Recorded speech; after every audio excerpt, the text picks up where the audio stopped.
Side story में आज हम आपको बताते हैं ये साजिश का सफर क्यों कह रहे हैं हम इसे। अहमदाबाद प्लेन हादसे में सैकड़ों लोग अपनी जान गंवा चुके हैं। उसके बाद हवाई सफर में लगातार दहशत का साया मंडरा रहा है। इस बीच लगातार इस तरह के र्यूमर उड़ाए जा रहे हैं कि हवाई यात्राओं के जरिए कोई बड़ी आतंकी साजिश रची जा रही है। आतंकियों के हाथ एयर ट्रैफिक का कंट्रोल आ गया है। लेकिन क्या ऐसा संभव है? क्या ये जो कयास लग रहा है, जो र्यूमर उड़ रहा है, उसमें कोई सच्चाई है क्या? इसको समझना बेहद जरूरी है। दुनिया भर में कुछ ऐसी घटनाएं पहले भी सामने आई हैं जहां हवाई जहाजों को हैक करने या उनके सिस्टम से छेड़छाड़ की आशंका या फिर दावा किया गया, हालांकि उसकी कोई भी पुष्टि नहीं हुई। लेकिन वो कौन कौन सी घटनाएं थी जो इन आशंकाओं को बल देती हैं, जरा आपको वो भी समझाते हैं, समझने की जरूरत है। जो क्रिस रॉबर्ट केस था 2015 में यूएसए का, एक cyber security researcher Chris Roberts ने एक बड़ा दावा किया था। उन्होंने कहा था कि उन्होंने विमान की इन फ्लाइट इंटरटेनमेंट यानी आईएफई सिस्टम के जरिए फ्लाइट सिस्टम तक पहुंच बना ली थी और इंजन के ट्रस्ट को कंट्रोल करने की कोशिश की थी। उस दावे की पूरी तरह पुष्टि तो नहीं हो पाई, लेकिन उसके तुरंत बाद एफबीआई ने उन्हें हिरासत में ले लिया। लेकिन उसके बाद से विमान सुरक्षा एजेंसियां इसको लेकर चिंतित जरूर हो गई। इसी के साथ यूनाइटेड एयरलाइंस बग बाउंटी 2015, ये यूनाइटेड एयरलाइंस ने हैकर्स को एक चैलेंज दिया था। उन्होंने कहा था कि अगर वे उनकी वेबसाइट या मोबाइल ऐप्स में कोई खामी पकड़ते हैं तो उन्हें रिवार्ड मिलेगा। ये समझने के लिए कि क्या इसमें कोई खामी है क्या, दुनिया भर के हैकर्स को उन्होंने आमंत्रित किया। कुछ हैकर्स ने वाईफाई सिस्टम और फ्लाइट ट्रैकर के साथ संभावित छेड़छाड़ की रिपोर्ट भी दी। उसके बदले में उन्हें लाइफ टाइम मुफ्त टिकट दिए गए। लेकिन इसके साथ ही उस सुरक्षा खतरे को लेकर के भी चिंता जताई गई और उस पर काम किया गया। एक टेक्नोलॉजी है एडीएसबी, इसको कहते हैं ऑटोमेटिक डिपेंडेंट सर्विलांस ब्रॉडकास्ट।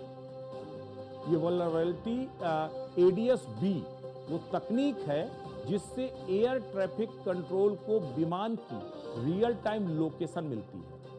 ये डेटा इनक्रिप्टेड नहीं होता। कई साइबर रिसर्चर ने दिखाया कि इसे स्पूफ किया जा सकता है, यानी अनइनक्रिप्टेड डेटा को ट्रैक किया जा सकता है, स्पूफ किया जा सकता है, यानी नकली लोकेशन या फर्जी विमान दिखाया जा सकता है। इससे एटीसी को भ्रम हो सकता है कि कोई विमान आ रहा है या कोई विमान उड़ रहा है इस हाइट पर। लेकिन हालांकि विमान खुद इस सिस्टम पर उड़ान के लिए निर्भर नहीं होता, इसलिए बहुत ज्यादा चिंता की बात नहीं, लेकिन फिर भी सवाल तो है। इसके साथ 2011 में ईरान ने एक ड्रोन को हैक करने का दावा किया था। ईरान का दावा था कि उसने अमेरिकी मिलिट्री का एक RQ-170 जो सेनेटियल ड्रोन साइबर हैकिंग के जरिए उसे अपने कब्जे में लेने का दावा ईरान ने किया था। उन्होंने जीपीएस स्पूफिंग का उपयोग कर ड्रोन को भ्रमित किया। यह घटना साबित करती है कि एयरबोर्न मशीनें हैक की जा सकती हैं। इसका मतलब यदि वो पूरी तरह से ऑटोमेटेड हो तो उसे हैक किया जा सकता है।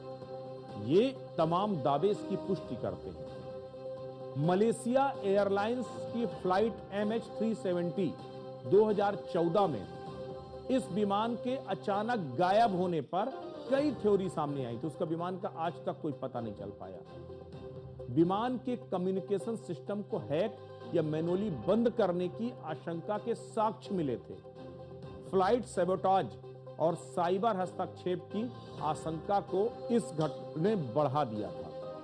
ये तमाम घटनाएं कहीं ना कहीं ये इशारा करती हैं कि हवा में ही सही, लेकिन चूंकि ये टेक्नोलॉजी के थ्रू जो चीजें चल रही हैं, इनको इनक्रिप्टेड किया जा सकता है, इनको कहीं ना कहीं हैक भी किया जा सकता है।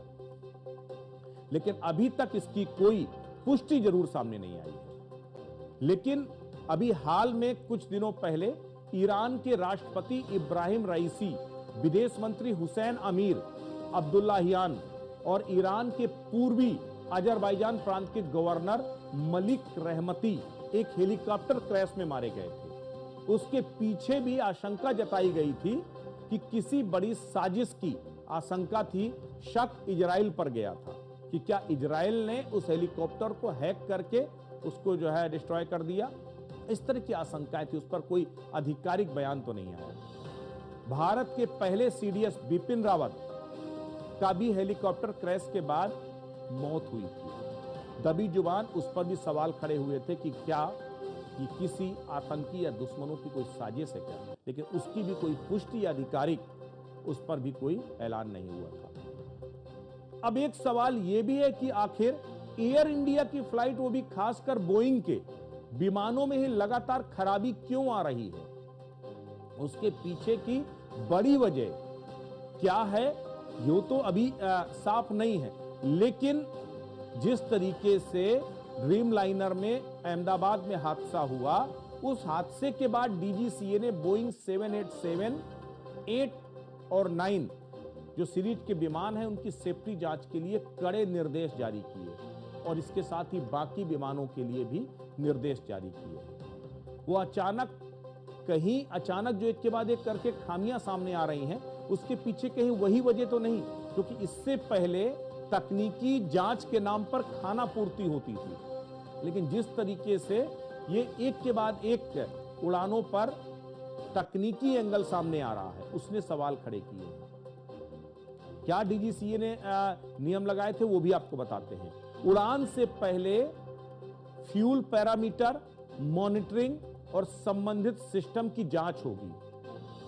केबिन एयर कंप्रेसर और उससे जुड़े सिस्टम की जांच की जाएगी। Electronic engine control system test किया जाएगा।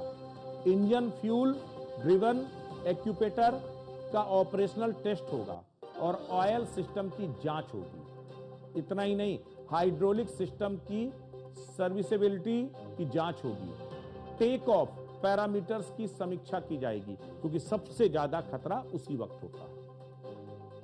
तो ये जो पैरामीटर्स थे, इसके आधार पर यह कहा जा रहा है कि डीजीसीए के जो स्ट्रिक्ट कहीं अब जो है उन्होंने पैरामीटर बनाए हैं, उसकी वजह से भी क्या ये कुछ जो तकनीकी खामियां खुल करके और सामने आ रही हैं, या फिर कोई साजिश है।